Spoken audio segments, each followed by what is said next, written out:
here today at Phillip Island driving with the Charity Drive Days group. I'm rapt to be out here. The weather is absolutely perfect and this track is one of the best in the world.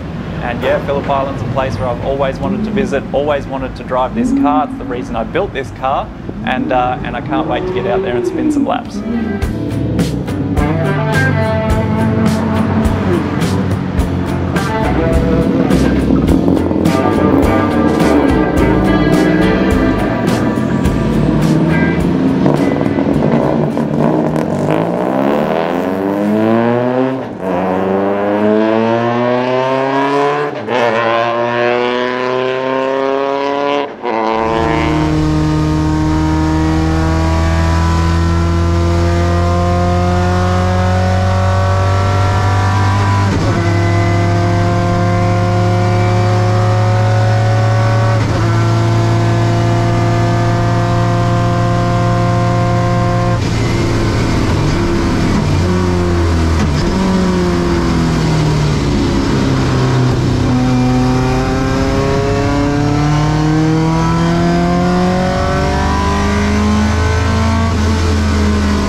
car has performed faultlessly today. It's pretty much a vision that I had for the car from the very start, and today's been the realisation of a long-term goal to get it here and to be able to spend a whole day driving it at 100%, and I've come to the end of today and I just want to do it more and more. So just want to thank Shannon's and Charity Drive Days for putting on this event, and all the other sponsors that give to a good cause. Had a great day out here at Phillip Island, and thanks for watching.